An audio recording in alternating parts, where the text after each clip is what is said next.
نحمده ونصلي على رسوله الكريم اما بعد فاعوذ بالله من الشيطان الرجيم بسم الله الرحمن الرحيم ولقد اخذنا آل فرعون بالسنين ونقص من الثمرات لعلهم يذكرون صدق الله العظيم۔ آگے بڑھنے سے پہلے دو باتوں کی وضاحت ہو جائے۔ ایک تو تصحیح کرنی ہے مجھے اس بات کی کہ حضرت موسیٰ علیہ السلام جب نبوت سے سرفراز ہو کر مصر واپس آئے ہیں تو اس وقت جو بادشاہ تھا فرعون،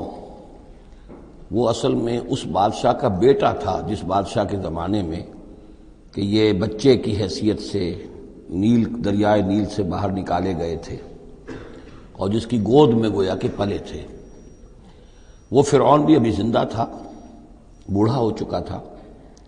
لیکن اس کے حضرت موسیٰ علیہ السلام کے محل میں آنے تک تو کوئی اولاد نہیں ہوئی تھی۔ بعد میں اسے بھی اللہ نے ایک بیٹا دیا اور اب وہ بیٹا جوان تھا، اور وہ بیٹا جو ہے حضرت موسیٰ علیہ السلام کے ساتھ محل میں پلا بڑھا تھا، بالکل ایسے جیسے بھائی ہوتے ہیں۔ تو اس کے دل میں بھی محبت بہت تھی، گویا کہ حضرت موسیٰ کی حیثیت بڑے بھائی کی تھی، اور اس فرعون کی جس کو اب اس باپ نے تخت سے دستبردار ہو کر اپنا زندہ ہونے کے باوجود سارے امور سلطنت جو ہے تفویض کر دیے تھے اپنے اس بیٹے کو، اس کے دل میں بھی محبت تھی اور اس نے بھی قتل کرنے سے گریز کیا۔ دوسری بات جو آخری آیت تھی 15ویں رکوع کی، یہ ہمارے لیے خاص طور پر لمحہ فکریہ ہے مسلمانان پاکستان کے لیے کہ ہم نے بھی تحریک پاکستان جو چلائی تو ہندوؤں کے غلبے کے خوف سے کہ اگر ہندوستان ایک وحدت کی حیثیت سے آزاد ہوا اور جو جدید دنیا کا جمہوری اصول ہے ون مین ون ووٹ، تو ہندو جو ہے اتنے غالب ہو جائیں گے کہ ہمیں دبا لیں گے، ہمیں ایکسپلائٹ کریں گے، ہماری تہذیب، تمدن، دین، مذہب، عقیدہ، زبان، ہر چیز کو برباد کریں گے۔ تو اللہ تعالیٰ نے ہمیں اس تحریک پاکستان میں جو بھی ہم نے کوشش کی اس میں کامیابی دی، اور بالکل یہی الفاظ وَيَسْتَخْلِفَكُمْ فِي الْأَرْضِ، اور تمہیں زمین میں طاقت عطا کرے، قوت عطا کرے، حکومت عطا کرے، فَيَنْظُرَ كَيْفَ تَعْمَلُونَ، پھر وہ دیکھے گا تم کرتے کیا ہو، تمہاری روش کیا رہتی ہے، تم پھر کیا طرز عمل اختیار کرتے ہو، تم واقعتاً اللہ کے بندے بنتے ہو اور اللہ ہی کی حکومت قائم کرتے ہو، یا یہ ہلدی کی گانٹھ جو تمہیں مل جائے تو اس کو لے کر تم پنساری بن کر بیٹھ رہتے ہو اور اپنی حکومت اور اپنی مرضی اور اپنی خواہشات کے مطابق وہ نظام وہاں کا چلاتے ہو۔ وَلَقَدْ أَخَذْنَا آلَ فِرْعَوْنَ، اور وہی قانون جو کہ سورہ انعام میں بھی آیا تھا، سورہ اعراف میں بھی، جب حضرت موسیٰ علیہ السلام آل فرعون کی طرف آئے تو اب یہ جو رد و قدح وہاں شروع ہوئی، تو اس دوران میں اللہ تعالیٰ نے قوم فرعون کے اوپر بہت سے چھوٹے چھوٹے عذاب بھیجنے شروع کیے تاکہ وہ ہوش میں آئیں، جاگیں۔ وَلَقَدْ أَخَذْنَا آلَ فِرْعَوْنَ، اور ہم نے پکڑا فرعون والوں کو بِالسِّنِينَ، بار بار قحط آ رہے ہیں، وَنَقْصٍ مِّنَ الثَّمَرَاتِ، اور فصلوں کی تباہی سے، لعلہم یذکرون، شاید کہ وہ نصیحت پکڑے۔ فَإِذَا جَاءَتْهُمُ الْحَسَنَةُ، جب بھی کبھی درمیان میں حالات بہتر ہو جاتے تھے، اچھی صورتحال ہوتی تھی، قالوا لنا هذه، وہ کہتے تھے یہ تو ہمارے لیے ہے ہی، ہماری محنت کا، ہماری پلاننگ کا، ہماری مساعی کا، ہماری جدوجہد کا ثمرہ ہے۔ وَإِن تُصِبْهُمْ سَيِّئَةٌ، اور جب انہیں کوئی تکلیف آتی تھی، یطیروا بموسیٰ ومن معہ، تو اسے سمجھتے تھے کہ یہ موسیٰ اور اس کے ساتھیوں کی نحوست کی وجہ سے ہے۔ الا انما طائرہم عند اللہ، آگاہ ہو جاؤ کہ ان کی نحوست، ان کی شوبی قسمت جو ہے وہ اللہ کے ہاتھ میں ہے۔ ولکن اکثرہم لا یعلمون، لیکن ان کی اکثریت علم نہیں رکھتی، سمجھتے نہیں۔ وقالوا مہما تأتنا بہ من آیۃ لتسحرنا بہا، اور وہ کہتے تھے بہت ہی چیلنجنگ انداز میں کہ اے موسیٰ، یہ تم اپنے جادو کے زور سے ہمارے اوپر جو جو چیزیں لا رہے ہو، جو مصیبتیں لا رہے ہو تاکہ تم ہم پر جادو کرو، فما نحن لک بمؤمنین،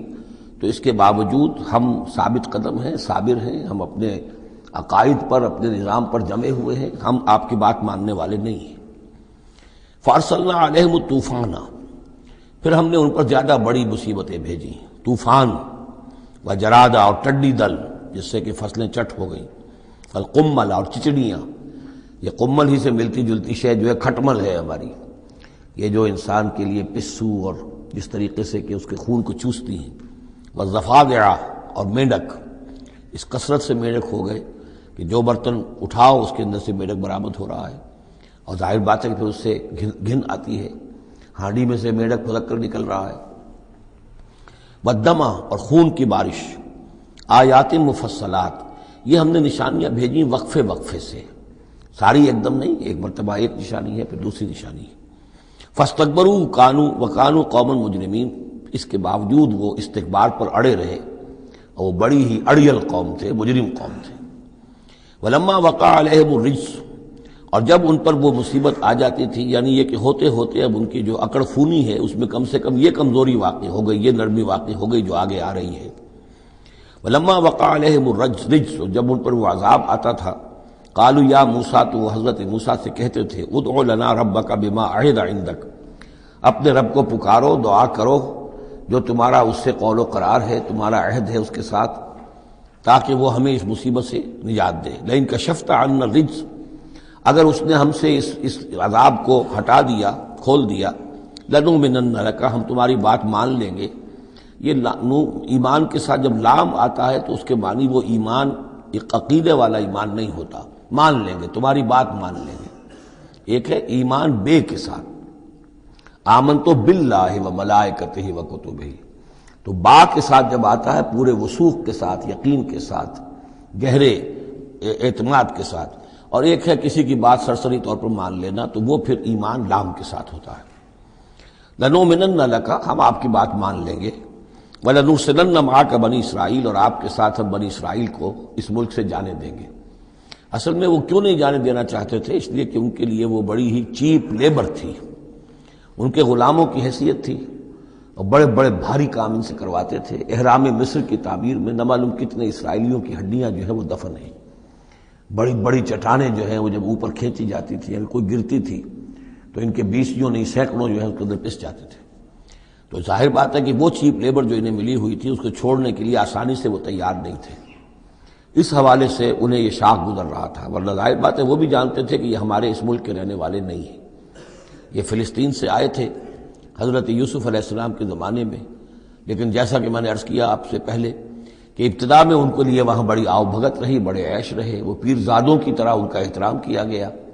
انہیں بہترین زمینیں دی گئیں، جوشن کا علاقہ کہلاتا ہے جو نیل کا ڈیلٹا ہے، جو سب سے زیادہ زرخیز علاقہ ہے، وہ ان کو دیا گیا، وہاں یہ لوگ جو زمیندار بنے۔ لیکن اس کے بعد جب وہ نیشنلسٹ ریولوشن آیا تو بات ساری جو ہے وہ الٹی ہو گئی، تو فرمایا کہ ہم بھیج دیں گے آپ کے ساتھ بنی اسرائیل کو۔ فلما کشفنا عنہم الرجس، لیکن جب ہم ان سے وہ مصیبت کو دور کر دیتے تھے، الی اجل ہم بالغوہ، ایک مدت تک کے لیے کہ جس تک وہ پہنچ جائیں، لیکن ظاہر بات ہے کہ ہر ایک چیز کے لیے ایک مدت ہے، اس کے اندر ہی وہ بات ختم ہوتی ہے۔ اذا ہم ینکثون، تو پھر وہ اپنے عہد سے پھر جاتے تھے، اپنا وہ وعدہ جو تھا وہ اس کو توڑ دیتے تھے۔ فانتقمنا منہم، اب now cutting a long story short, بس ہم نے ان سے انتقام لیا۔ فاغرقناہم فی الیم، اور ہم نے انہیں سمندر میں غرق کر دیا، بانہم کذبوا بآیاتنا، اس لیے کہ انہوں نے ہماری آیات کو جھٹلایا، وکانوا عنہا غافلین، اور یقیناً وہ ہماری ان آیات سے تغافل برتتے رہے۔ وَأَوْرَثْنَا الْقَوْمَ الَّذِينَ كَانُوا يُسْتَضْعَفُونَ مَشَارِقَ الْأَرْضِ وَمَغَارِبَهَا الَّتِي بَارَكْنَا فِيهَا، اور وارث بنا دیا ہم نے اس زمین کے مشرق و مغرب کا جس کو کہ ہم نے بابرکت بنایا ہے۔ یہاں میں مشارق الارض آ کر ذرا بات کے سمجھنے میں مشکل ہو جاتی ہے، یہ خاص ایک ترتیب ہے ردم کے حوالے سے۔ مراد یہ ہے کہ اس زمین کا وارث بنا دیا جس زمین کو ہم نے بابرکت بنایا ہے، اس کے مشرق اور مغرب پر قبضہ دلا دیا اس قوم کو کہ جس کو دبا لیا گیا تھا۔ یہ زمین فلسطین ہے، ارض فلسطین، اس لیے کہ قرآن مجید میں بھی ہے الذی بارکنا حولہ، سبحان الذی اسری بعبدہ لیلا من المسجد الحرام الى المسجد الاقصی الذی بارکنا حولہ لنریہ من آیاتنا۔ تو یہ سرزمین فلسطین جو ہے یہ اس اعتبار سے بھی مبارک ہے کہ سینکڑوں انبیاء یہاں رہے اور دفن ہوئے، حضرت ابراہیم علیہ السلام کے بعد سے لے کر، اور یہ کہ نہ معلوم کتنے طویل عرصے تک یہ انبیاء کا مدفن بھی رہا اور ان کا مسکن بھی رہا، پھر یہ کہ بڑی زرخیز علاقہ بھی ہے۔ تو ہم نے اس قوم کو کانوا یستضعفون، جو دبا لیے گئے تھے، مصر میں جو دبے ہوئے تھے، پسے ہوئے تھے، ان کو وارث بنا دیا، اس زمین کے مشرق اور مغرب کا، مشارق الارض و مغاربها التی بارکنا فیہا، جس میں ہم نے برکتیں رکھی ہیں۔ وتمت کلمۃ ربک الحسنی علی بنی اسرائیل، اور تیرے رب کی اچھی بات، اچھا وعدہ بنی اسرائیل کے حق میں پورا ہو گیا، بما صبروا، جو صبر انہوں نے کیا، یعنی جو بھی سختیاں آئیں حضرت موسیٰ علیہ السلام کے ساتھ، جو بھی لوگ ان میں سے ایمان لائے تھے، انہوں نے واقعتاً ثابت قدمی دکھائی، اور یہ کہ اس صبر کی وجہ سے اللہ تعالیٰ کا وعدہ ان پر پورا ہوا۔ وَدَمَّرْنَا مَا كَانَ يَصْنَعُ فِرْعَوْنُ وَقَوْمُهُ،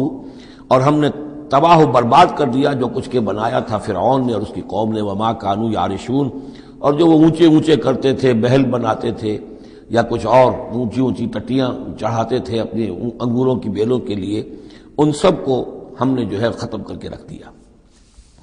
اب یہ جو تھا ان کا سفر مصر سے، اور جو یہ صحرائے سینا تک آئے، اس کا تذکرہ جو ہے کئی مرتبہ اس سے پہلے مدنی صورتوں میں بھی آ چکا ہے،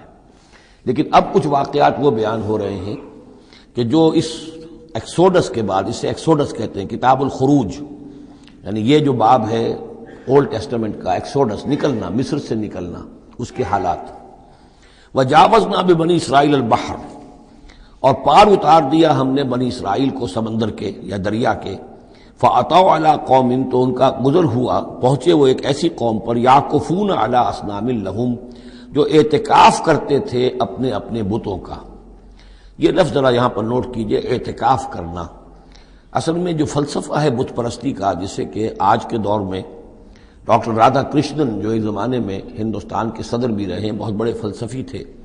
بلکہ ایک دور میں یوں سمجھیے کہ دنیا میں دو ہی فلسفیوں کا ڈنکا بج رہا تھا، ایک فلسفی مذہبی قسم کا اور وہ ڈاکٹر رادھا کرشنن تھے، اور ایک فلسفی ملحد قسم کا وہ برٹرنڈ رسل تھا، اور یہ دونوں تقریباً ایک ہی عمر کے ہم عمر، اور دونوں ہی 90 سے اوپر ہو کر فوت ہوئے ہیں۔ تو ڈاکٹر رادھا کرشنن نے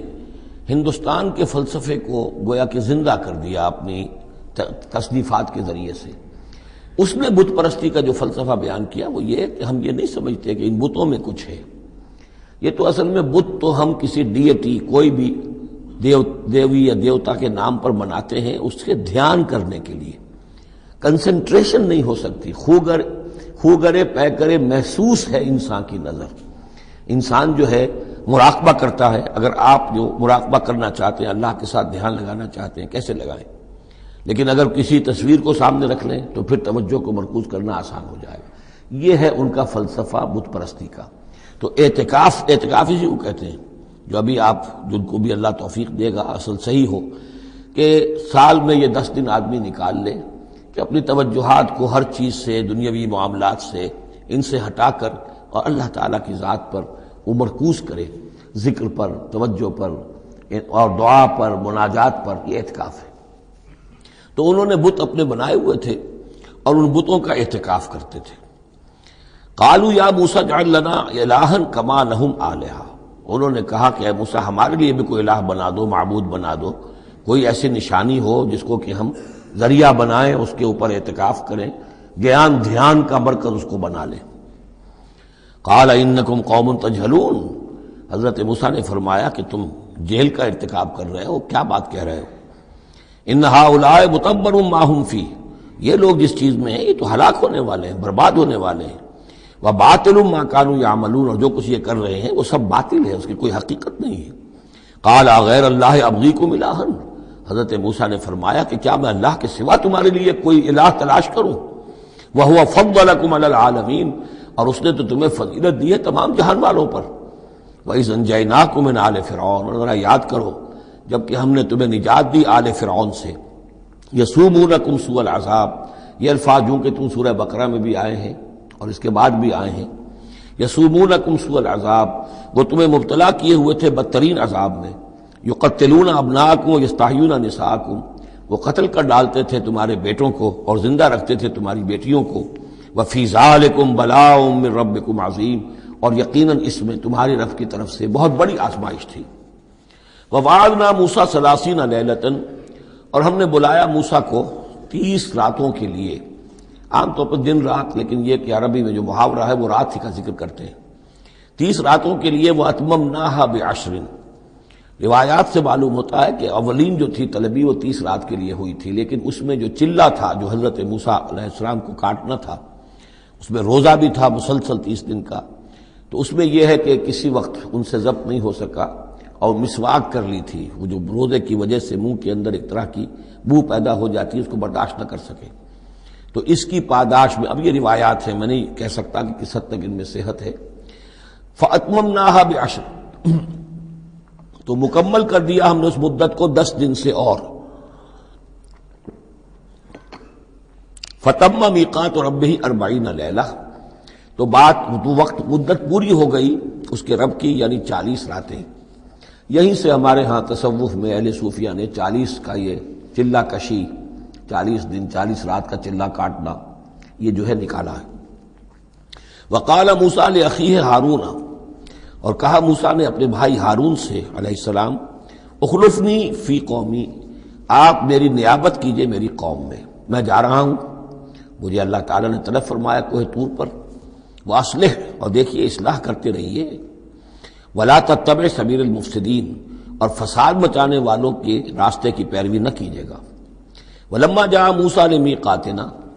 اور جب موسیٰ پہنچے ہمارے وقت مقرر پر، وکلمہ ربہ، اور ان سے کلام کیا ان کے رب نے، قال رب ارنی انظر الیک، انہوں نے درخواست کی پروردگار مجھے اپنا دیدار عطا فرما، مجھے دکھا کہ میں تجھے دیکھوں۔ قال لن ترانی، اللہ نے فرمایا تم مجھے ہرگز نہیں دیکھ سکتے، ولکن انظر الی الجبل، لیکن ذرا اس پہاڑ کو دیکھو، فإن استقر مکانہ، اگر وہ اپنی جگہ پر کھڑا رہ جائے، برداشت کر جائے ہماری تجلی کو، فسوف ترانی، تو تم بھی سوچنا کہ شاید ہمیں دیکھ سکو۔ فلما تجلی ربہ للجبل، جب اللہ نے اپنی ایک تجلی ڈالی پہاڑ پر، اب یہ جلی کہتے ہیں روشن چیز کو، جلی شے روشن، تجلی یہ باب تفاعل ہے، کسی شے کا خود روشن ہو جانا، تو اللہ تعالیٰ کی یہ ذات کی تجلی ہے کہ جو پہاڑ پر ڈالی گئی، جعلہ دکن، جس سے کہ وہ پہاڑ جو ہے وہ بالکل ریزہ ریزہ ہو گیا، وخر موسیٰ صاعقا، اور حضرت موسیٰ علیہ السلام بھی تجلی باری تعالیٰ کے اس بالواسطہ مشاہدے کے نتیجے میں بھی وہ بے ہوش ہو کر گر پڑے۔ فلما افاقا، جب انہیں افاقہ ہوا، ہوش میں آئے، قال سبحانک، اب انہوں نے کہا اے اللہ تو پاک ہے، تبت الیک، میں تیری جناب میں توبہ کرتا ہوں کہ میں نے جسارت کی تھی، میں نے جو ہے اپنی حیثیت سے بڑھ کر تجھ سے سوال کر لیا تھا، وانا اول المومنین، اور میں پہلا ہی ہوں ایمان لانے والا، بغیر دیکھے تجھے ماننے والا ہوں۔ قال یا موسیٰ انی اصطفیتک علی الناس برسالاتی، اللہ نے فرمایا موسیٰ میں نے تمہیں چن لیا ہے لوگوں پر، تمام انسانوں میں سے تمہیں چنا ہے، پسند کیا ہے اپنے پیغام کے لیے، رسالات کے لیے، وبکلامی، اور اپنے کلام کے لیے، یہ خاص مقام ہے، امتیازی مقام ہے حضرت موسیٰ کا، کلم اللہ موسیٰ تکلیم، فخذ ما آتیتک وکن من الشاکرین، تو لے لو جو میں تمہیں دے رہا ہوں اور بن جانا شکر کرنے والوں میں، یعنی یہ الواح جو ہے جو ہم دے رہے ہیں، ان میں احکام لکھے ہوئے ہیں، یہ تم لے لو اور ان کا حق ادا کرو۔ وَكَتَبْنَا لَهُ فِي الْأَلْوَاحِ، اور ہم نے لکھ دیا اس کے لیے تختیوں پر، وہ پتھر کی تختیاں، مِن كُلِّ شَيْءٍ مَوْعِظَةٌ، ہر طرح کی نصیحت، وَتَفْصِيلًا لِكُلِّ شَيْءٍ، اور ہر طرح کے احکام کی تفصیل، یعنی جو بنیادی احکام ہیں، موٹے موٹے احکام ہیں، یوں سمجھیے کہ وہ در حقیقت ایک طرح سے ڈینجر سگنلز ہیں۔ اگر آپ کسی پہاڑی راستے پر جا رہے ہو تو جگہ جگہ آپ کو نشانات ملتے ہیں کہ ذرا یہاں بچ کے گزرنا، تو شریعت خداوندی جو ہے وہ بھی در حقیقت انسانی تمدن کا جو پیچیدہ سفر ہے اس میں ڈینجر کوشنز ہیں، ڈینجر سگنلز ہیں، یہاں اس سے ذرا دور رہنا، اس سے ذرا ہٹ کر رہنا، اس کے اندر اندر آدمی جو ہے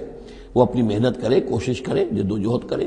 مباحات کے دائرے کے اندر جو بھی اس کا ہے چوائس اس کو اختیار کر لے، لیکن جو محرمات ہیں وہ حدود ہیں، تلک حدود اللہ فلا تقربوها، تو شریعت کی جو آسمانی شریعت ہے اصل بنیاد یہی ہے کہ زندگی کے ہر گوشے سے متعلق چند موٹے موٹے احکام دے دیے، اس کے اندر جو ہے وہ کھلا چھوڑ دیا انسان کو کہ اب اس کے اندر اپنی سمجھ سے، اپنے اجتہاد سے، اپنی کوشش سے، اپنی عقل کو بروئے کار لا کر کام کرو۔ وَكَتَبْنَا لَهُ فِي الْأَلْوَاحِ مِن كُلِّ شَيْءٍ مَوْعِظَةً وَتَفْصِيلًا لِكُلِّ شَيْءٍ فَخُذْهَا بِقُوَّةٍ، تو اے موسیٰ اس کو تھام لو مضبوطی کے ساتھ، وَأَمُرْ قَوْمَكَ، اور اپنی قوم کو بھی حکم دو، یَأْخُذُوا بِأَحْسَنِهَا، کہ وہ اسے پکڑیں، اس کو تھامیں اس کی بہترین صورت کے اندر۔ اس کے مراد کیا ہے کہ ہر معاملے کے اندر درجے ہوتے ہیں۔ آپ کو ایک چیز بتائی جا رہی ہے، اس میں ایک درجہ اونچا ہے، ایک اس سے کمتر ہے، آپ اونچے سے اونچے درجے کی طرف آنے کی کوشش کیجیے۔ یہی بات جو ہے مسلمانوں سے بھی پھر کہی گئی ہے، آخری پاروں میں ہم دیکھیں گے چل کر کہ وہ لوگ کہ جو کلام کو سنتے ہیں، یستمعون القول فیتبعون احسنہ، وہ کلام کو سنتے ہیں پھر جو اس کی بہترین بات ہوتی ہے اس کو اختیار کرتے ہیں۔ ایک یہ ہوتا ہے آدمی سوچتا ہے کچھ اور کمی والی بات ہو جائے، ڈھیل ہو جائے، رعایت ہو جائے، چلیے پاس مارکس مجھے مل جائیں، مجھے فرسٹ ڈویژن نہیں چاہیے، مجھے سیکنڈ ڈویژن نہیں چاہیے، ڈسٹنکشن نہیں چاہیے، پاس ہی ہو جاؤں۔ لیکن یہ معاملہ دین میں نہیں ہونا چاہیے، یہ معاملہ دنیا میں کرو۔ دین میں اچھے سے اچھا، اعلی سے اعلیٰ، جیسا کہ ہم پڑھ چکے ہیں سورہ مائدہ کے اندر، اذا اتقوا وآمنوا وعملوا الصالحات ثم اتقوا وآمنوا ثم اتقوا واحسنوا واللہ یحب المحسنین۔ ہے جستجو کہ خوب سے ہے خوب تر کہاں، کیوں نہیں بہتر سے بہتر کی طرف جاتے؟ جتنا آج وقت لگا رہے ہو دین کے لیے اس سے زیادہ لگاؤ کل، اور پرسوں اس سے آگے تمہارا قدم پڑنا چاہیے، نہ یہ کہ آدمی جو ہے وہ پیچھے کی طرف دیکھے۔ وَأَمُرْ قَوْمَكَ يَأْخُذُوا بِأَحْسَنِهَا، اس کا جو بہترین رخ ہے اس کو اختیار کریں۔ سَأُرِيكُمْ دَارَ الْفَاسِقِينَ، ان قریب میں تمہیں وہ گھر دکھا دوں گا جو اس وقت فاسقوں کے قبضے میں ہے۔ یعنی یہاں جو کچھ ہوا ہے، کوہ طور جو ہے وہ سمجھ لیجئے کہ وہ سینائی پیننسلا کا جو ساؤدرن ٹپ ہے وہاں پر ہے تقریباً کوہ طور۔ تو گویا کہ خلیج سویز کو کراس کیا یا کہیں سے کسی جھیل کو کراس کر کے مصر سے آئے سینائی پیننسلا میں، پھر یہ کہ خلیج سویز کے ساتھ ساتھ ہو کر ساؤدرن ٹپ تک پہنچ گیا پورا قافلہ۔ یہاں پڑاؤ رہا ان کا طویل عرصے تک، اور یہیں پر پھر حضرت موسیٰ علیہ السلام طلب کیے گئے کوہ طور پر۔ وہاں سے اب واپس آ گئے، اب ان سے کہا گیا کہ آگے بڑھو، اور خلیج عقبہ کے ساتھ ساتھ ہو کر داہنی جو ہے کھاڑی جو ہے ریڈ سی کی، اس سے آگے بڑھو اور فلسطین میں جا کے اب تمہیں جنگ کرنی ہے۔ تمہارا وہ ملک جو ہے جو تم چھوڑ کر آئے تھے تقریباً یوں سمجھیے کہ 700-800 برس پہلے یا اس کے آس پاس، اب اس کے اوپر قبضہ ہے مشرکوں کا، کافروں کا، جاہلوں کا۔ اب اس اپنی سرزمین کو ان سے آزاد کرانے کے لیے اب تمہیں جہاد کرنا ہے، وہ جس کا ذکر ہم سورہ مائدہ میں پڑھا ہے۔ تو اس کا یہاں پر تذکرہ ہو رہا ہے، سأُرِيكُمْ دَارَ الْفَاسِقِينَ، یعنی وہ فلسطین تک اب میں تمہیں لے جاؤں گا اور تمہیں دکھا دوں گا وہ جگہ جو تمہارا اصل مسکن ہے، اور اس کے لیے یہ ہے کہ تمہیں اب ان فاسقوں کو وہاں سے نکالنا ہوگا۔ سأصرف عن آیات الذین یتکبرون فی الارض بغیر الحق، میں پھیر دوں گا اپنی آیات سے ان لوگوں کے رخ کو جو زمین میں ناحق تکبر کرتے ہیں۔ یعنی یہ خود اللہ تعالیٰ فرما رہے ہیں جن کے اندر تکبر ہے میں خود ان کا رخ پھیر دیتا ہوں، وہ ہماری آیات کو دیکھتے ہی نہیں، سمجھتے ہی نہیں، اس لیے کہ تکبر ہے۔ تکبر وہ شے ہے جو اللہ کو سب سے زیادہ ناپسند ہے۔ فرمایا گیا ہے ایک حدیث میں، حدیث قدسی میں، الکبر ردائی، تکبر میری چادر ہے۔ تو اگر کوئی اور تکبر کرتا ہے تو گویا کہ میری چادر میرے شانے سے وہ گھسیٹ رہا ہے، تو اس کے خلاف میرا اعلان جنگ ہے۔ ایک اور حدیث میں فرمایا لن يدخل الجنہ من کان فی قلبہ مثقال حبۃ من کبر، جنت میں کبھی داخل نہیں ہو سکے گا وہ شخص جس کے دل میں دانے کے برابر بھی تکبر ہے۔ تکبر سب سے بڑا روگ ہے۔ تو جن لوگوں کے اندر تکبر ہے ہم ان کا رخ پھیر دیتے ہیں اپنی آیات سے، ہم انہیں اس کا اہل نہیں سمجھتے کہ وہ ہماری آیات کو سمجھیں اور دیکھیں۔ وَإِن يَرَوْا كُلَّ آیَةٍ لَا يُؤْمِنُوا بِهَا، اور اگر وہ سرسری طور پر دیکھ بھی لیں، ساری نشانیاں دیکھ لیں، تب بھی وہ ایمان لانے والے نہیں ہیں۔ وَإِن يَرَوْا سَبِيلَ الرُّشْدِ لَا يَتَّخِذُوهُ سَبِيلًا، اور اگر وہ دیکھ بھی لیں کامیابی کا اور سعادت کا اور ہدایت کا راستہ، تب بھی اس راستے کو اختیار نہیں کریں گے۔ وَإِن يَرَوْا سَبِيلَ الْغَيِّ يَتَّخِذُوهُ سَبِيلًا، اور جب بھی ان کے سامنے آئے گا کجی کا راستہ، ٹیڑھ کا راستہ، گمراہی کا راستہ، اسے وہ اختیار کریں گے۔ یعنی یہ ساری چیزیں ان کی کس وجہ سے ہیں کہ ان کے دلوں میں تکبر ہے۔ ذالک بانہم کذبوا بآیاتنا، یہ اس لیے کہ انہوں نے ہماری آیات کو جھٹلایا اپنے تکبر کی بنیاد پر، وکانوا عنہا غافلین، اور اس سے تغافل برتتے رہے۔ والذین کذبوا بآیاتنا ولقاء الآخرۃ، اور جو لوگ بھی جھٹلائیں گے ہماری آیات کو اور آخرت کی ملاقات کو، حبطت اعمالہم، ان کے سارے اعمال حبط ہو جائیں گے۔ اپنی جگہ وہ بڑی نیکیاں کما رہے ہوں، جیسے کہ قریش مکہ تھے، ہم کعبے کی خادم ہیں، کعبے کی خدمت کر رہے ہیں، کعبے کو صاف رکھتے ہیں، حاجیوں کو دودھ پلاتے ہیں، پانی پلاتے ہیں، ان کے سارے عمل حق اکارت ہو جائیں گے۔ هل یجزون الا ما كانوا يعملون، اور ان کو نہیں دیا جائے گا بدلے میں مگر وہی کچھ جو وہ کرتے تھے۔ واتخذ قوم موسیٰ من بعدہ من حلیہم عجلا جسدا لہ خوار، اور بنا لیا موسیٰ کی قوم نے ان کے بعد، حضرت موسیٰ علیہ السلام جب چلے گئے کوہ طور پر تو پیچھے یہ ایک فتنہ اٹھا ہے سامری، یہ سامری جو ہے اس نے فتنہ اٹھایا، اور جو کچھ ان لوگوں کے پاس، اسرائیلیوں کے پاس جو ان قبطیوں کے زیورات بہت سے رکھے ہوئے تھے امانتاً، وہ بھی جانتے تھے کہ یہ قوم، یہ چونکہ ابراہیم کی نسل میں سے ہیں تو یہ امانت دار ہیں، جب یہ وہاں سے چلے تو وہ سارے جو ہیں وہ زیورات بھی وہ لے کر آ گئے تھے اپنے دشمنوں کے،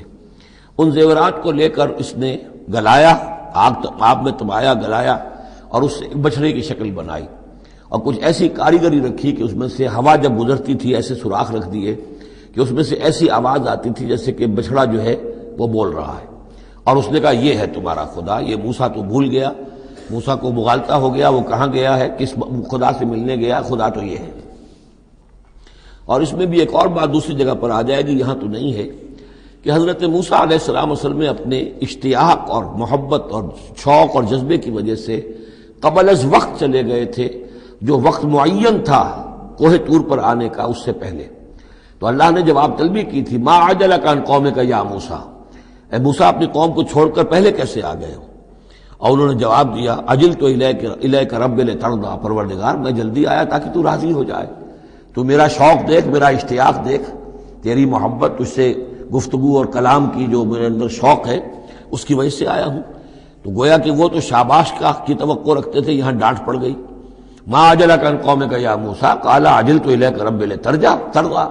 لیکن اللہ نے فرمایا فإنا فتنا قومک من بعدک، تمہاری اس عجلت کی وجہ سے ہم تمہاری قوم کو تمہارے بعد فتنے میں ڈال چکے ہیں۔ تو جلدی خیر کے لیے بھی نہیں کرنی چاہیے، خیر کے کام کو بھی عین وقت پر سہج پکے سو میٹھا ہو۔ تو اس اضلھم سامری نے انہیں گمراہ کر دیا ہے، وہ تذکرہ ہو رہا ہے۔ من حلیہم، زیوروں سے، عجلاً جسداً، ایک بدن سا بنایا بچھڑے کا سا، لہو خوار، جس میں گائے کی سی آواز آتی تھی۔ الم یروا انہ لا یکلمہم، کیا انہوں نے یہ نہیں غور کیا کہ وہ نہ ان سے بات کر سکتا ہے، وہ گدھے کی سی یا گھوڑے کی سی یا بچھڑے کی سی آواز سے تو کوئی بات نہیں بنتی، ولا یہدیہم سبیلا، نہ انہیں وہ کوئی راستہ بتا سکتا ہے۔ اتخذوہ وکانوا ظالمین، انہوں نے اسی کی عبادت شروع کر دی، اسے معبود بنا لیا، اور وہ تھے بہت ظالم۔ ولما سقط فی ایدیہم ورأوا انہم قد ضلوا، اور جب ان کے ہاتھوں کے طوطے اڑ گئے، پچھتاوا ہوا، یعنی ان میں سے بھی گویا کہ 3 حصوں میں قوم تقسیم ہو گئی۔ ایک قوم، بڑا حصہ قوم کا وہ رہا جو اس گناہ میں شریک نہیں ہوا، ایک حصہ وہ تھا کہ جو کچھ دیر کے لیے شریک رہا لیکن فوراً ہوش میں آ گیا بعد میں، تیسرا حصہ وہ تھا جو حضرت موسیٰ علیہ السلام کی واپسی تک اس پر اڑا رہا، جازم رہا۔ تو یہاں اس درمیانی طبقے کا ذکر ہو رہا ہے۔ وَلَمَّا سُقِطَ فِي أَيْدِيهِمْ وَرَأَوْا أَنَّهُمْ ضَلُّوا، جب ان کے ہاتھوں کے طوطے اڑ گئے، ان کے پچھتاوا طاری ہوا، اور انہوں نے سوچا ہم تو گمراہ ہو گئے، یہ ہم کیا کر بیٹھے۔ قَالُوا لَئِن لَّمْ يَرْحَمْنَا رَبُّنَا، انہوں نے کہا کہ اگر ہمارے رب نے ہم پر رحم نہ فرمایا، وَيَغْفِرْ لَنَا، اور اگر ہمیں بخش نہ دیا، لَنَكُونَنَّ مِنَ الْخَاسِرِينَ، تو ہم تو ہو جائیں گے بہت خسارے والوں میں سے۔ وَلَمَّا رَجَعَ مُوسَىٰ إِلَىٰ قَوْمِهِ غَضْبَانَ أَسِفًا، تو جب موسیٰ لوٹے اپنی قوم کے پاس، غضبان اسفا، غضبان یہ فعلان کے وزن پر، رحمان کے وزن پر، نہایت غضبناک۔ حضرت موسیٰ علیہ السلام کا مزاج بھی جلالی تھا، پھر یہ کہ اتنی بڑی گمراہی، اور یہ اللہ تعالیٰ نے کوہ طور ہی پر بتا دیا تھا کہ تمہاری قوم پیچھے فتنے میں پڑ چکی ہے اور وہ گمراہ ہو چکی ہے۔ فَإِنَّا فَتَنَّا قَوْمَكَ مِن بَعْدِكَ وَأَضَلَّهُ السَّامِرِي، تو وہاں سے آئے ہی ہیں تو غضبناک تھے، غضبان اسفا، نہایت افسوس میں بھی اور سخت غضبناک۔ قال بئس ما خلفتمونی من بعدی، یہ خطاب حضرت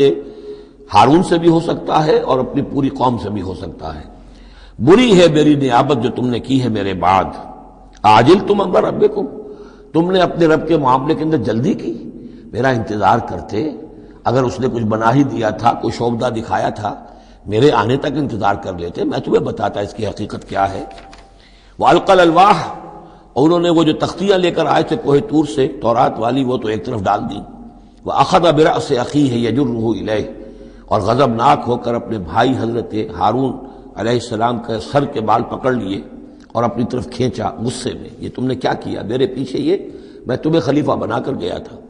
قال ابن امہ، انہوں نے کہا اے میرے ماں جائے، اے میرے ماں کے بیٹے، ان القوم استضعفونی، قوم نے مجھے دبا لیا تھا، مجھے بے بس کر دیا تھا، وقادوا یقتلوننی، اور وہ تو میرے قتل پر آمادہ ہو گئے تھے، میں نے انہیں روکا، میں نے منع کیا، لیکن وہ اس درجے اس معاملے کے اندر آگے بڑھ گئے تھے، قادوا یقتلوننی، وہ تو مجھے قتل کرنے پر آمادہ تھے۔ فلا تشمت بی الاعداء، تو دیکھیں اب مجھ پر آپ دشمنوں کو ہنسنے کا موقع نہ دیں۔ ایک تو آپ کے پیچھے انہوں نے مجھے دبایا، میری توہین کی، مجھے قتل کرنے تک پر آمادہ ہو گئے، اب وہ دیکھیں گے کہ موسیٰ بھی آئے ہیں تو میرے بال آپ پکڑ کر کھینچ رہے ہیں اور میری توہین کر رہے ہیں، تو اس پر تو دشمن اور ہنسے گا۔ فلا تشمت بی الاعداء، شماتت اعداء یہ ہمارے ہاں پھر اردو زبان میں محاورہ ہے۔ ولا تجعلنی مع القوم الظالمین، اور مجھے ان ظالموں کے ساتھ نہ کر دیجئے، میں ان کے ساتھ نہیں ہوں، نہ میں نے ان کے ساتھ اتفاق کیا ہے، میں روکتا رہا، منع کرتا رہا۔ قال رب اغفر لی ولاخی، اب حضرت موسیٰ نے دعا کی اللہ سے، پروردگار بخش دے مجھے بھی اور میرے بھائی کو بھی، وادخلنا فی رحمتک، اور ہمیں داخل فرما اپنی رحمت میں، وانت ارحم الراحمین، اور یقیناً تو ہے تمام رحم کرنے والوں میں سب سے بڑھ کر رحم فرمانے والا۔ ان الذین اتخذوا العجل سینالہم غضب من ربہم، اب یہ فیصلہ انہوں نے دیا، یقیناً جن لوگوں نے اس بچڑے کو اپنا معبود بنایا، ان قریب ان پر آئے گا غضب ان کے رب کی طرف سے، گویا کہ قتل مرتد کی سزا جس کا ذکر ہم سورہ بقرہ میں پڑھ چکے ہیں۔ وذلۃ فی الحیات الدنیا، دنیا میں ذلت بھی آئے گی، وکذالک نجزی المفترین، اور اسی طریقے سے بہتان باندھنے والوں کو، جھوٹ گھڑنے والوں کو ہم جزا دیتے ہیں۔ والذین عملوا السیئات ثم تابوا من بعدها وآمنوا، البتہ جن لوگوں نے کچھ دیر کے لیے یہ غلط کام کیا تھا لیکن پھر وہ توبہ کر لی انہوں نے، من بعدها اس کے بعد، وآمنوا اور ایمان لے آئے، ان ربک من بعدها لغفور الرحیم، تو یقیناً اس کے بعد آپ کا رب جو ہے غفور الرحیم ہے۔ جن سے عارضی طور پر یہ بات ہو گئی تھی پھر انہوں نے توبہ کر لی، ان کے لیے تو مغفرت ہے، اللہ تعالیٰ معاف فرمائے گا، غفور الرحیم ہے۔ البتہ جو اب تک اس پر اڑے رہے ہیں ان کے لیے یہ حد جاری کی جائے گی۔ یہ بالکل ایسے ہی جیسے سورہ مائدہ میں ہم نے پڑھا ہے محاربے والی آیت میں، کہ اگر کوئی ڈاکو ہیں، راہزن ہیں، کوئی ملک کے اندر فساد مچا رہے ہیں، تو اگر اس سے پہلے کہ تم ان پر قابو پاؤ اگر وہ توبہ کر لے تو پھر ان کے لیے معاملہ اور ہوگا، پھر ان کے ساتھ نرمی بھی ہو سکتی ہے، معاف بھی کیا جا سکتا ہے، لیکن اگر قابو پا لو تو پھر ان کی سزا بہت سخت ہے، لیکن قابو پانے سے پہلے توبہ کر لے تو ان کے لیے نرمی۔ اسی طرح یہاں معاملہ ہے۔ وَلَمَّا سَكَتَ عَنْ مُوسَى الْغَضَبُ، جب موسیٰ کا غصہ کو ٹھنڈا پڑا، أَخَذَ الْأَلْوَاحَ، اب انہوں نے وہ تختیاں اٹھائیں، وَفِي نُسْخَتِهَا هُدًى وَرَحْمَةٌ لِّلَّذِينَ هُمْ لِرَبِّهِمْ يَرْهَبُونَ، اور اس کی تحریر میں لکھا ہوئی تھی رحمت، ہدایت بھی اور رحمت بھی ان لوگوں کے حق میں جو اپنے رب سے ڈرتے ہیں، اپنے رب کا تقوی اور خوف رکھتے ہیں۔ وَاخْتَارَ مُوسَىٰ قَوْمَهُ 70 رَجُلًا لِمِيقَاتِنَا، اب ایک تو سزا دے دی گئی، ایک تو پرج ہو گئی، اور یہودی جو ہیں جنہوں نے کہ آخری وقت تک اس کے اوپر قائم رہے انہیں قتل کر دیا گیا۔ اب اس کے بعد ایک اجتماعی توبہ کے لیے حضرت موسیٰ علیہ السلام نے اپنی قوم کے 70 سرکردہ افراد کو لیا، واختارا چن لیا، اختار موسیٰ قومہ 70 رجلا لمیقاتنا، اللہ تعالیٰ ہی نے طلب فرمایا ہے، ہمارے وقت مقررہ کے لیے چن لیے موسیٰ نے اپنی قوم میں سے 70 سرکردہ افراد۔ فلما اخذتهم الرجفۃ، جب وہ آئے ہیں کوہ طور پر یا اس کے قریب تو ان کے اوپر کپ کپی طاری ہو گئی یا زلزلے نے آ پکڑا، یعنی وہ ایک سخت ترین جو ہے ان کے لیے پھر خوفناک صورت پیدا کر دی گئی۔ قال رب، حضرت موسیٰ نے عرض کیا پروردگار، لو شئت اہلکتہم من قبل وایایا، اگر تیری مشیت یہی تھی تو اس سے پہلے ہی ہمیں بھی ہلاک کر سکتا تھا، مجھے بھی کر سکتا تھا، انہیں بھی کر سکتا تھا، خطا کار تو ہم ہیں، غلطی ہوئی ہے، لیکن بہرحال ہم نے اتنا بڑا کفارہ بھی دے دیا ہے، اپنی قوم کے اتنے لوگوں کو اپنے ہاتھوں ذبح بھی کیا ہے، لیکن یہ کہ اگر ہلاک ہی کرنا تھا جو اس وقت شکل ہو رہی ہے تو پہلے قدم پر بھی تو ہلاک کر سکتا تھا۔ لو شئت اہلکتہم من قبل وایایا، اگر تو چاہتا تو ہلاک کر دیتا ان سب کو بھی اور مجھے بھی۔ اتہلکنا بما فعل السفہاء منا، کیا تم ہمیں ہلاک کر دے گا ہمارے کچھ بے وقوف لوگوں کی حرکت کی وجہ سے؟ ہمارے ہاں کچھ بے وقوف تھے جنہوں نے حرکت کی تھی، اور ان کی وجہ سے کیا پوری قوم کو ہلاک کر دے گا؟ ان ہی الا فتنتک، نہیں یہ تیری طرف سے ایک آزمائش ہے۔ تضل بہا من تشاء، تو گمراہ کرتا ہے اس کے ذریعے سے جس کو چاہتا ہے، وتہدی من تشاء، اور ہدایت دیتا ہے جس کو چاہتا ہے۔ انت ولینا، تو ہمارا ولی ہے، ہمارا ساتھی ہے، پشت پناہ ہے، مولا ہے۔ فاغفر لنا، پس ہمیں بخش دے، ہماری گناہ کو معاف فرما، ورحمنا، ہم پر رحم فرما وانت خیر الغافرین، اور یقیناً تمام بخشنے والوں میں تو سب سے بہتر بخشنے والا ہے۔ وَاكْتُبْ لَنَا فِي هَذِهِ الدُّنْيَا حَسَنَةً وَفِي الْآخِرَةِ، ہمارے لیے اس دنیا کی زندگی میں بھی حسنہ لکھ دے، طے کر دے۔ اب دیکھیے یہ دعا کر رہے ہیں حضرت موسیٰ اپنی قوم کے لیے، بنی اسرائیل کے لیے، وَاكْتُبْ لَنَا فِي هَذِهِ الدُّنْيَا حَسَنَةً وَفِي الْآخِرَةِ، وہی الفاظ ربنا آتنا فی الدنیا حسنۃ وفی الآخرۃ حسنۃ وقنا عذاب النار۔ تو لکھ دے، طے کر دے کہ ہمارے لیے دنیا میں بھی حسنہ ہو، آخرت میں بھی۔ انا ہدنا الیک، ہم تیری جناب میں توبہ کرتے ہیں، رجوع کرتے ہیں، جو خطا ہو گئی ہے اس کا اعتراف کرتے ہوئے معافی چاہتے ہیں۔ قال عذابی اصیب بہ من اشاء، اللہ نے فرمایا جہاں تک میرے عذاب کا تعلق ہے وہ تو اس میں تو میں مبتلا کروں گا جس کو چاہوں گا۔ ورحمتی وسعت کل شیء، تم رحمت کا سوال کر رہے ہو تو ایک رحمت تو میری وہ ہے جو ہر شے کے شامل حال ہے، ہر شے کا وجود میری رحمت سے ہے، اس کا بقا میری رحمت سے ہے، اس کا تسلسل میری رحمت سے ہے۔ ایک تو رحمت عامہ ہے جو تمام مخلوقات کو شامل ہے، تمام مخلوقات جو ہے اس میں سے حصہ پا رہی ہیں۔ ورحمتی وسعت کل شیء فسأکتبها، اب یہاں مراد ہے خاص رحمت جس کے لیے تم کہہ رہے ہو، وہ تو میں لکھ دوں گا ان لوگوں کے لیے۔ اب یہ بہت اہم مقام یہاں آ رہا ہے، وہ اپنی رحمت میں خاص کر دوں گا، لکھ دوں گا، للذین یتقون، جو تقوی کی روش اختیار کریں، ویؤتون الزکاۃ، اور زکوٰۃ دیتے رہیں، والذین ھم بآیاتنا یؤمنون، اور جو لوگ ہماری آیات پر ایمان پختہ رکھیں، الذین یتبعون الرسول النبی الامی الذی یجدونہ مکتوبا عندہم فی التوراۃ والانجیل، جو اتباع کریں گے ہمارے امی نبی کی، جس کا کو رسول بنا کر بھیجا جائے گا، رسول نبی امی کا اتباع کریں گے، جسے وہ پائیں گے الذی یجدونہ، جسے پائیں گے لکھا ہوا مکتوباً عندہم، ان کے پاس، اپنے پاس، فی التوراۃ والانجیل، کہ وہ ان کے پاس اس کی پیشن گوئیاں، اس کے حالات، اس کی علامات تورات اور انجیل دونوں میں ہوں گی۔ تو جو لوگ ان کا اتباع کریں گے، نبی امی محمد الرسول اللہ صلی اللہ علیہ وسلم امیین میں سے اٹھائے گئے، اور آپ واقعتاً اس قوم میں سے تھے جس کے پاس کوئی کتاب نہیں تھی، کوئی شریعت نہیں تھی، ویسے بھی آپ نے دنیاوی اعتبار سے کوئی تعلیم حاصل نہیں کی، دنیاوی معیار کے اعتبار سے لکھنا پڑھنا آپ نہیں جانتے تھے، تو امی تھے۔ تو رسول نبی الامی، جو پیروی کریں گے میرے اس رسول کی جو نبی امی ہوگا، جسے یہ پائیں گے الذی یجدونہ مکتوبا، لکھا ہوا، جس کی علامات اور جس کی پیشن گوئیاں، عندہم فی التوراۃ والانجیل، ان کے پاس تورات اور انجیل دونوں میں، یامرہم بالمعروف، وہ انہیں نیکی کے حکم دے گا، وینہاہم عن المنکر، اور تمام بدیوں سے روکے گا، ویحل لہم الطیبات، اور ان کے لیے تمام حلال چیزیں، پاک چیزیں حلال کر دے گا۔ یعنی جو ہم پڑھ چکے ہیں کچھ چیزیں تھیں کہ جو بنی اسرائیل پر ان کی شرارتوں کی وجہ سے بھی حرام کر دی گئی تھی، یہ تمام بندشیں اٹھا دے گا، تمام پاکیزہ چیزوں کو ان کے لیے حلال کرے گا۔ وَيُحَرِّمُ عَلَيْهِمُ الْخَبَائِثَ، اور جتنی خبیث ناپاک چیزیں ہیں انہیں حرام قرار دے گا۔ وَيَضَعُ عَنْهُمْ إِصْرَهُمْ وَالْأَغْلَالَ الَّتِي كَانَتْ عَلَيْهِمْ، اور ان سے اتار دے گا، دور کر دے گا، انہیں نجات دے گا ان کے بوجھوں سے اور ان کی ان توقوں سے کہ جو ان کے اوپر پڑے ہوئے ہوں گے۔ یعنی مختلف رسوم اور رواج، ان کے توق جو لوگ باندھ لیتے ہیں اپنے گلوں کے اندر، چاؤ میں کچھ لوگ دولت والے جو ہیں وہ نئی نئی رسمیں ایجاد کرتے ہیں، نئے نئے تہوار ایجاد کرتے ہیں، نئی جو ہیں، اور تقریبات کا چرچا ہو جاتا ہے۔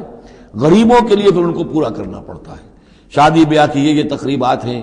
اب جن کے پاس حرام کی دولت کے انبار جمع ہیں، ان کے لیے تو اپنی دولت مندی کے اظہار کا موقع ہے، کیسے پتہ چلے گا ہم دولت مند ہیں؟ اسی طریقے سے جیسے کہ ہندوؤں کے ہاں منیے کی دولت یا لگتی تھی مکان پر یا بیاہ شادی پر، باقی کھانا پینا ان کے ہاں نہیں تھا، نہ اچھا پہننا، نہ اچھا کھانا، نہ اچھا پینا، لیکن مکان بنائیں گے تو عالیشان، اور دوسرے یہ کہ شادی کریں گے تو پھر ٹھاٹ کے ساتھ۔ یہی ہمارے ہاں بھی معاملے چلے آ رہے ہیں، وہ ہندوانہ پس منظر ہے اور اس میں رسومات ہیں۔ اب یہ امیروں کے لیے تو چونچلے ہیں، غریبوں کے لیے یہ اسر اور اغلال ہیں۔ اسر وہ بوجھ کو جن کو لے کے چل نہ سکے، نتیجہ کیا نکلتا ہے؟ بچیاں بیٹھی ہوئی ہیں، ہاتھ پیلے نہیں ہو سکتے، شادی نہیں ہو سکتی، نہ نومن تیل ہو، نہ رادہ ناچے، نہ سارے تقاضے پورے ہوں، نہ شادی ہو سکے۔ تو یہ جو اسر اور اغلال لوگوں نے، پھر یہ کہ جو سوشل ایولیوشن کہہ لیجئے یا جو بھی اس کے اندر تنزل ہوا ہے، جس کے نتیجے میں لوگوں کے اوپر طرح طرح کی قیدیں آ گئی ہیں، کہیں جو ہے وہ جاگیرداری نظام آ گیا ہے، اس کی قید ہے، کہیں بادشاہت ہے، امپیریلزم ہے، اس کی قید ہے، کہیں سرمایہ دارانہ نظام ہے، اس کا تشدد ہے۔ تو محمد جب آئیں گے یہ اللہ تعالیٰ فرما رہے ہیں، ان تمام قیدوں سے نجات دلائیں گے، ان تمام بوجھوں سے نوع انسانی کو نجات دیں گے، عدل اور قسط کا نظام قائم کریں گے، وہ چاہے رسومات کی شکل میں ہو اور چاہے یہ کہ ایک نظام ظالمانہ ایکسپلائٹیٹو اگر نظام ہے، ریپریسو نظام ہے، تو اس کو ہٹا کر فالذین آمنوا بہ۔ اب یہ جو الفاظ آ رہے ہیں اس آیت مبارکہ کے، یہ بہت اہم ہے، اس پر میرا ایک پورا کتابچہ موجود ہے کہ جس کا عنوان ہے نبی اکرم صلی اللہ علیہ وسلم سے ہمارے تعلق کی بنیادیں۔ فالذین آمنوا بہ گنتی کر لیجئے، تو جو لوگ ان پر ایمان لائیں گے، پہلی شرط ہے ایمان، وعزروہ، اور ان کا ادب کریں گے، ونصروہ، اور اس کی مدد کریں گے، واتبعوا النور الذی انزل معہ، اور اس نور کی پیروی کریں گے جو ان کے ساتھ نازل کیا جائے گا۔ اولئک ھم المفلحون، یہی لوگ ہوں گے فلاح پانے والے۔ اللہم ربنا اجعلنا منہم۔ اب یہاں تھوڑی سی وضاحت کر لیجئے، فالذین آمنوا بہ، وہ لوگ جو اس پر ایمان لائیں گے۔ ایمان کے دو تقاضے سمجھ لیجئے، ایک تقاضا اطاعت، لا یؤمن احدکم حتی یکون ہواہ طبعا لما جئت بہ، تم میں سے کسی شخص کا مجھ پر ایمان نہیں ہے جب تک کہ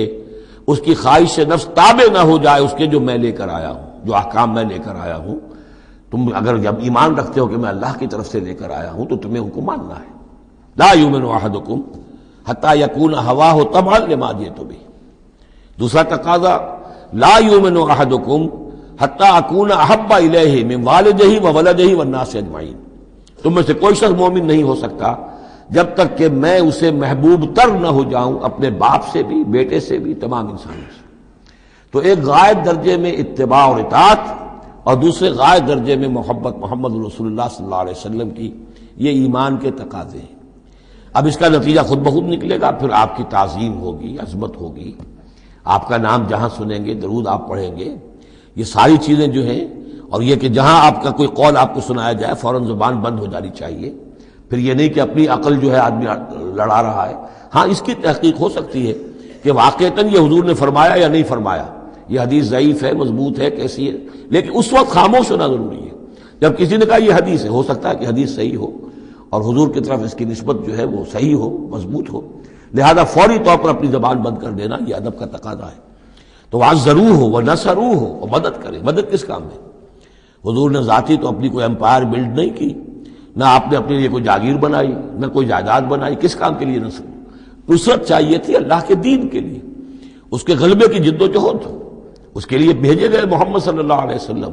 هو الذی ارسل رسولہ بالہدی ودین الحق لیظہرہ علی الدین کلہ، اور اس کے لیے پکار ہے من انصاری اللہ، یہ میرا فرض منصبی ہے، اللہ کا دین مجھے غالب کرنا ہے، یہ میری ذمہ داری ہے، کون ہے جو میرا ہاتھ بٹھائے، میرا مددگار بنے۔ تو یہ میدان اب بھی کھلا ہوا ہے، دین پہلے غالب ہوا تھا، پھر مغلوب ہو گیا، اور اب تو مغلوب ہے پوری دنیا میں، کہیں بھی ہم ایک انچ زمین نہیں دکھا سکتے جہاں کہہ سکے دنیا سے، نوع انسانی سے کہ اور دیکھو یہاں یہ اصل دین موجود ہے بتمام و کمال۔ تو وہ مشن جو ہے محمد رسول اللہ صلی اللہ علیہ وسلم کا، وہ اب بھی زندہ ہے، لہذا اس کی مدد کرنی ہے۔ واتبعوا النور الذی انزل معہ، اور اس مشن کی تکمیل میں جو راستہ ہے، جو طریقہ اللہ نے بتایا ہے، وہ اس قرآن کے ذریعے سے ہے، تذکیر قرآن سے، تبلیغ قرآن کی، انذار قرآن سے، تبشیر قرآن سے، تعلیم قرآن کی، یتلو علیہم آیاتہ ویعلمہم الکتاب والحکمۃ ویزکیہم، اس کے ذریعے سے لوگوں کو کھینچو، لوگوں کو نکالو گندگیوں میں سے اور اندھیروں میں سے، لوگوں کے اندر ایمان کی شمع روشن کرو، پھر انہیں منظم کرو، جمع کرو، پھر باطل سے ٹکراؤ۔ فالذین آمنوا بہ وعزروہ ونصروہ واتبعوا النور الذی انزل معہ، تو جو لوگ ان پر ایمان لائیں گے اور ان کی تعظیم کریں گے اور ان کی مدد کریں گے اور اس نور کی پیروی کریں گے جو ان کے ساتھ نازل کیا جائے گا، یعنی قرآن مجید حضور کے ساتھ یہ نازل کیا گیا، بھیجا گیا۔ اولئک ھم المفلحون، یہی لوگ ہوں گے فلاح پانے والے۔ اللہم ربنا اجعلنا منہم۔ قل یا ایھا الناس، اب ظاہر بات ہے کہ وہ لمبی بات کو اب یہاں پہ ختم کرتے ہوئے کہ اب حضور صلی اللہ علیہ وسلم تشریف لے آئے، اب یہی بات اس کے حوالے سے اب آپ سے کہا جا رہا ہے کہ اے نبی، جو خبر دی تھی اس وقت ہم نے موسیٰ کو، اور جو ہم نے کہہ دیا تھا کہ جو رحمت ہے ہماری خصوصی وہ انہی لوگوں کے لیے ہوگی تم میں سے کہ جو محمد عربی صلی اللہ علیہ وسلم پر ایمان لے آئیں گے۔ تو اب کہہ دیجئے ڈنکے کی چوٹ، قل یا ایھا الناس، کہہ دیجئے اے لوگو۔ اور یہ پھر بہت نوٹ کرنے کے قابل ہے کہ ہم نے اب تک جتنے رسولوں کا تذکرہ سنا ہے، پڑھا ہے سورہ اعراف میں، وہ یا قوم یا قوم یا قوم، اے میری قوم کے لوگوں۔ لیکن محمد رسول اللہ کی امتیازی شان یہ ہے کہ یہ قوم کی طرف مبعوث نہیں ہوئے، صرف پوری نوع انسانی کی طرف۔ جیسے سورہ بقرہ کے تیسرے رکوع کی پہلی آیت میں نے حوالہ دیا تھا، یا ایھا الناس اعبدوا ربکم الذی خلقکم والذین من قبلکم لعلکم تتقون۔ تو یہ آفاقی رسالت ہے، عالمی رسالت ہے، انسانی سطح پر ہے۔ قل یا ایھا الناس انی رسول اللہ الیکم جمیعا، میں اللہ کا رسول ہوں تمہاری طرف، سب کی طرف۔ الذی لہ ملک السماوات والارض، یہ بات 5 مرتبہ قرآن میں کہی گئی ہے مختلف الفاظ میں کہ حضور کی بعثت پوری نوع انسانی کے لیے ہے، جس میں سب سے نمایاں آیت وہ ہے وما ارسلناک الا کافۃ للناس بشیرا ونذیرا، ہم نے نہیں بھیجا ہے محمد آپ کو مگر پوری نوع انسانی کے لیے بشیر اور نذیر بنا کر۔ باقی یہ کہ اور مختلف اسالیب میں 4 مرتبہ اور یہ بات آئی ہے کہ آپ کی بعثت جو ہے کسی خاص قوم، کسی خاص ملک، کسی خاص رنگ اور نسل کے لوگوں، کسی خاص قبیلے کی طرف نہیں ہے، بلکہ پوری نوع انسانی کی طرف ہے۔ قل یا ایھا الناس انی رسول اللہ الیکم جمیعا الذی لہ ملک السماوات والارض، میں اس اللہ کا رسول ہوں جس کے لیے آسمان اور زمین کی بادشاہی ہے۔ لا الہ الا ہوا، اس کے سوا کوئی معبود نہیں۔ یحیی و یمیت، وہی زندہ رکھتا ہے اور وہی موت وارد کرتا ہے۔ فآمنوا باللہ، تو ایمان لاؤ اللہ پر، ورسولہ النبی الامی الذی، اور اس کے اس رسول پر جو نبی امی ہے، اور جو یؤمن باللہ وکلماتہ، جو ایمان رکھتا ہے اللہ پر اور اس کے کلام پر، اس کے کلمات پر، اس کی باتوں پر، واتبعوہ، اور اس کی پیروی کرو، لعلکم تہتدون، تاکہ تم ہدایت پاؤ۔ یہ گویا کہ اعلان عام ہوا محمد رسول اللہ صلی اللہ علیہ وسلم کا کہ وہ جو بات اللہ تعالیٰ نے حضرت موسیٰ سے کہی تھی، یہ اس کے مطابق میری بعثت ہوئی ہے۔ اور اب گویا کہ جیسا کہ میں نے آپ کو بتایا تھا، یہ تمہید ہے، تیاری ہو رہی ہے، چونکہ اب مدینے کی طرف سفر کرنا ہے۔ یہ صورت پہلے نازل ہو گئی ہے تاکہ وہ ذہن تیار ہو جائے اس کے لیے کہ اب یہود کے 3 بڑے بڑے قبیلے وہاں پر آباد ہیں، ان سے براہ راست اب سابقہ پیش آئے گا۔ ابھی تک براہ راست خطاب یہود سے نہیں ہوا، یا بنی اسرائیل سے کوئی خطاب نہیں، گفتگو ہو رہی ہے محمد رسول اللہ سے یا اہل مکہ سے یا حضور کی وساطت سے مسلمانوں سے۔ لیکن یہ کہ وہ باتیں ساری وہ آ رہی ہیں کہ جن کا اب محل جو ہے واضح ہو جائے گا ہجرت کے بعد۔ وَمِن قوم موسیٰ امۃ یہدون بالحق وبہ یعدلون، اور موسیٰ کی قوم میں یقیناً کچھ لوگ ایسے تھے، امتن ایسے لوگ تھے کہ جو حق کی ہدایت دیتے تھے۔ یعنی یہ تو نہیں ہو سکتا اتنے جلیل القدر پیغمبر کے کوئی بھی ساتھی نہ ہو، حواری نہ ہو، یا ایک بڑی اکثریت ان کی جو ہے ناہنجاروں پر رہی مشتمل، لیکن بہرحال ان کے ساتھ ایک جماعت ان کے حواریین کی، ان کے ساتھیوں کی۔ وَمِن قوم موسیٰ امۃ یہدون بالحق وبہ یعدلون، ایسی قوم ان کے اندر رہی ہے، قوم موسیٰ میں سے ایسی لوگ، ایسی جماعت جو حق ہی کی ہدایت بھی دیتے تھے اور حق ہی کے ساتھ فیصلے بھی کرتے تھے، عدل بھی کرتے تھے۔ وَقَطَّعْنَاهُمْ اثْنَتَيْ عَشْرَةَ أَسْبَاطًا أُمَمًا، اور ہم نے انہیں علیحدہ علیحدہ کر دیا 12 بڑی بڑی قبیلوں کی جماعت میں، اسباط امما،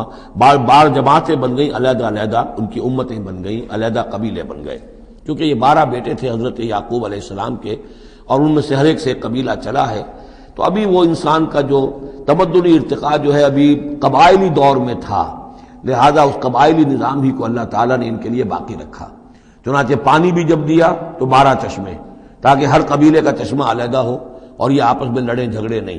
ہر قبیلے کا کوئی اپنا سردار ہے، اس کا اپنا ایک نظام ہے، کوئی نزاع ہو گیا ہے تو وہ آپس میں اس کو حل کر سکتے ہیں، لیکن اگر بین القبائل معاملہ ہو جائے تو پھر اس کو حل کرنا جو ہے مشکل ہو جائے گا۔ وَأَوْحَيْنَا إِلَىٰ مُوسَىٰ إِذِ اسْتَسْقَاهُ قَوْمُهُ،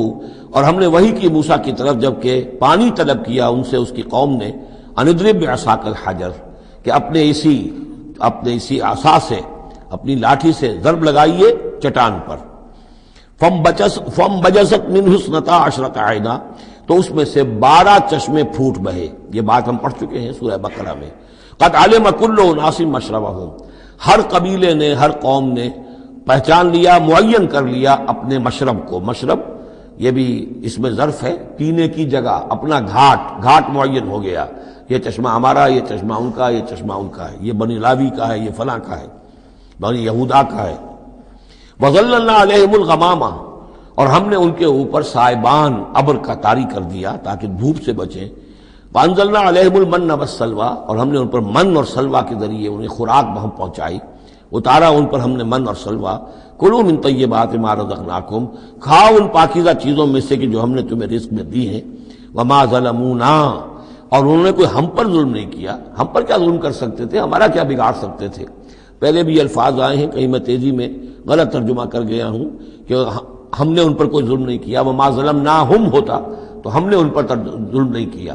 وما ظلمونا، انہوں نے ہمارا کیا بگاڑا، ہمارا کیا بگاڑ لیں گے. ایک حدیث قدسی میں آتا ہے کہ اے میرے بندو، اگر تم سب کے سب اولین اور آخرین اور انس اور جن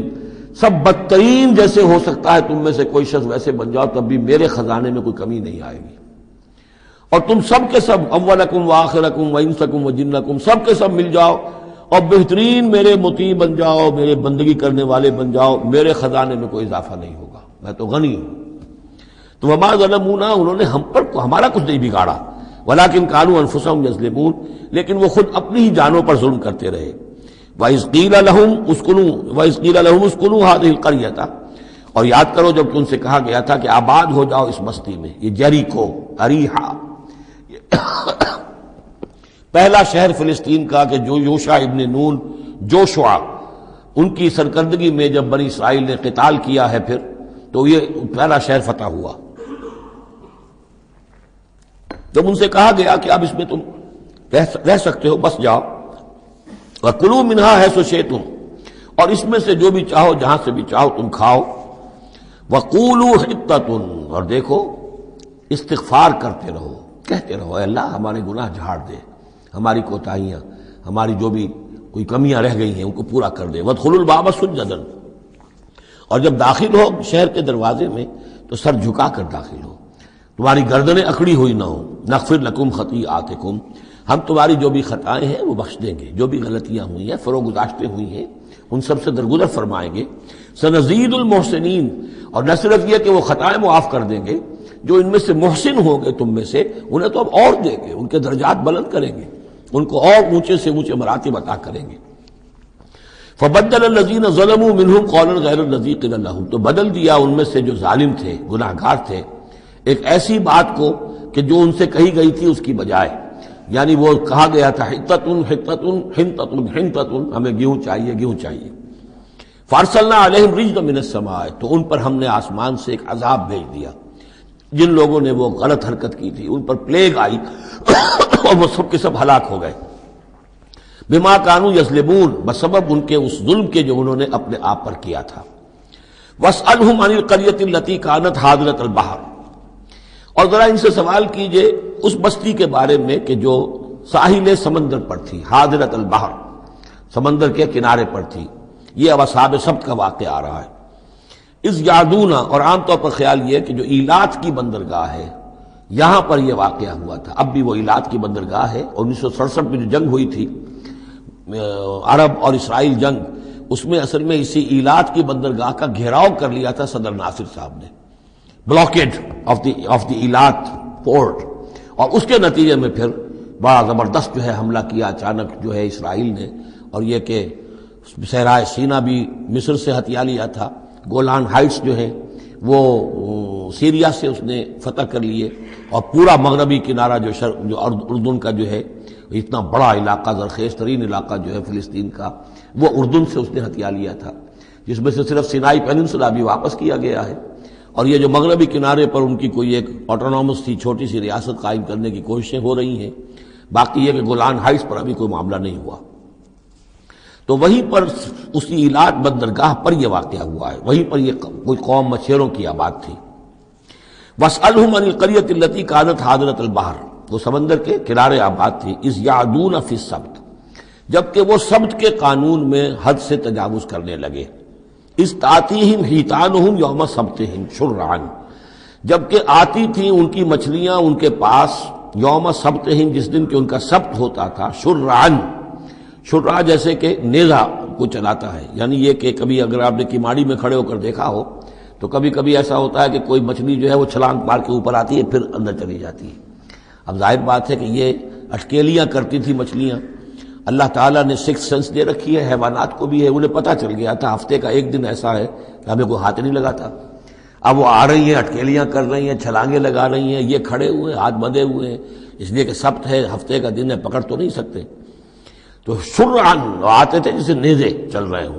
وہ یوم لا یثبتون لا یاتیہم، جس دن سبت نہیں ہوتا تھا یعنی باقی 6 دن وہ دور کہیں گہرے پانی میں چلی جاتی تھی، اور گہرے پانی میں جا کے مچھلیوں کا پکڑنا جو ہے اس وقت تک تو انسان کے پاس آلات نہیں تھے. کذالک نبلوہم بما کانوا یفسقون، اس طرح ہم نے انہیں آزمایا تھا، ایک بڑی آزمائش میں ڈال دیا کہ دیکھیں یہ کتنے ثابت قدم رہتے ہیں، شریعت کے حکم پر قائم رہتے ہیں اور فاقہ برداشت کر لیتے ہیں، یا یہ کہ شریعت کے ساتھ کوئی استہزاء کرتے ہیں، تمسخر کرتے ہیں.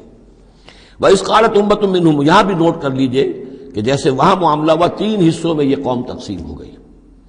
ایک حصہ وہ تھا کہ جس نے اس گناہ میں حصہ نہیں لیا اور وہ منع بھی کرتا رہا کہ مت کرو، دیکھو نہیں منکر کا فریضہ سر انجام دیتا رہا. یہ اللہ تعالیٰ کا، وہ کرتے کیا تھے؟ ہفتے کے روز گئے، گڑھے کھودے اور سمندر کا پانی اس میں لے آئے ساحل کے ساتھ گڑھے کھود کر، تو اس کے ساتھ مچھلیاں بھی آ گئیں. واپسی کا راستہ کر دیا بند، مچھلی کو ہاتھ نہیں لگایا، ہفتے کو اتوار کو جا کے مچھلی پکڑ لی. تو فائدہ کیا ہوا؟ اصل میں ہفتے کا قانون تو یہ تھا کہ ہفتے کا دن تم لگاؤ اللہ کی یاد میں، ذکر میں، عبادت میں، تورات پڑھو، پڑھاؤ، سیکھو، سکھاؤ. 6 دن تم کام کرو دنیا کا، اپنی معاش کا، 7واں دن تم فارغ رکھو اللہ کے لیے، دین کے لیے. لیکن جب وہ گڑھے کھودنے میں دن صرف ہو گیا تو چاہے مچھلی پکڑی یا نہیں پکڑی، تو جو اصل روح تھی اس حکم کی وہ تو ختم ہو گئی. تو یہ ہے کہ جس میں انہوں نے استہزاء کیا، گویا کہ شریعت کا مذاق اڑایا. اب ایک تو وہ تھے کہ جنہوں نے نہ تو اس جرم میں حصہ لیا اور وہ منع بھی کرتے رہے. ایک وہ تھے کہ جو حصہ تو نہیں لیا جرم میں لیکن منع نہیں کرتے تھے، خاموش رہتے تھے. تیسرے وہ تھے کہ جو جرم کے اندر باقاعدہ جری ہو کر وہ حصہ لے رہے تھے. تو اب جو لوگ منع کر رہے تھے ان سے انہوں نے کہا جو منع نہیں کر رہے تھے، جو خود بھی نہیں کر رہے تھے لیکن منع بھی نہیں کر رہے تھے. اس قالت امت، جب کہا اس درمیانی طبقے نے، منہم، ان میں سے، لما تعظون قوما اللہ مہلکہم، کیوں واعظ کر رہے ہو ان لوگوں کو، کیوں اپنے آپ کو ہلکان کرتے ہو کہہ کہ تم اور نہیں المنکر کا فریضہ سر انجام دے دے کے تھک گئے ہو. یہ قوم اب ماننے والی نہیں ہے، اللہ اس کو ہلاک کر کے رہے گا. لما تعظون قوما اللہ مہلکہم او معذبہم عذابا شدیدا، یا انہیں پھر عذاب دے گا بہت سخت عذاب. قالوا، اب یہ جواب کن کی طرف سے ہے؟ جو خود بھی بچے ہوئے تھے گناہ سے، روک بھی رہے تھے اپنی امکانی حد تک کہ خدا کے لیے باز آ جاؤ، یہ شریعت کا استہزاء نہ کرو، مذاق نہ اڑاؤ. قالوا معذرۃ الی ربکم، انہوں نے کہا کم سے کم اپنے رب کے ہاں ہم عذر تو پیش کر سکیں گے کہ اے پروردگار، ہم آخری وقت تک انہیں روکتے رہے، ہم نہیں عن المنکر کا فرض سر انجام دیتے رہے، ہم نے اپنی بات نہیں چھوڑی. ہم نہ صرف یہ کہ اس گناہ سے خود بچے رہے بلکہ ان گناہ گاروں کو بھی روکتے رہے. وَلَعَلَّهُمْ يَتَّقُونَ، اور یہ اس سے بھی زیادہ اہم ہے، اور کیا پتہ ہو سکتا ہے ان میں تقویٰ پیدا ہو جائے. کیسے آپ کہہ سکتے کسی ایک بندے کی سمجھ میں آ جائے، کوئی ایک شخص تائب ہو جائے؟ تو جیسا کہ حضور کی حدیث حضرت علی سے خطاب کر کے آپ نے فرمایا، لا یہدی اللہ بک رجلا واحدا خیر لک من حمر النعم، اگر اللہ تمہارے ذریعے سے علی ایک شخص کو بھی ہدایت دے دے تو یہ تمہارے لیے سرخ اونٹوں سے بڑھ کر دولت ہے. تو اگر ایک بھی بچ جائے، لعلہم یتقون. فلما نسوا ما ذکروا بہ، تو پھر جب انہوں نے نظر انداز کر دیا اس نصیحت کو جو انہیں کی جا رہی تھی، یعنی لگے رہے اپنے اس جرم کے اندر، انجینا الذین ینہون عن السوء، ہم نے بچا لیا ان کو جو کہ بدی سے روکتے تھے. عذاب سے بچے ہیں صرف وہ جو بدی سے روکتے تھے. وَأَخَذْنَا الَّذِينَ ظَلَمُوا بِعَذَابٍ بَئِيسٍ بِمَا كَانُوا يَفْسُقُونَ، اور پکڑ لیا ہم نے ان کو کہ جو اس ظلم میں، گناہ میں اور شریعت کا استہزاء کرنے میں کہ جو مجرم تھے، ان کو ایک بہت ہی برے عذاب میں پکڑا، ان کی اس ناہنجاری کی وجہ سے، سرکشی کی وجہ سے، نافرمانی کی وجہ سے. فلما عتوا عما نہوا عنہ، جب وہ بڑھ گئے، چڑھ گئے، بہت ہی آگے بڑھ گئے ان چیزوں میں جن سے ان کو روکا گیا تھا، قلنا لہم کونوا قردۃ خاسئین، تو ہم نے کہہ دیا کہ اب ہو جاؤ بندر، ذلیل بندروں کی شکل میں ان کی صورتیں جو ہیں وہ تبدیل کر دی گئی. یہ ہے وہ مکمل واقعات جس کا حوالہ اس سے پہلے کئی بار آ چکا ہے. سب سے پہلے سورہ بقرہ میں بھی آیا تھا، اس کی تفصیل یہاں آ گئی ہے. بارک اللہ لی ولکم فی القرآن العظیم ونفعنی وإیاکم بالآیات والذکر الحکیم.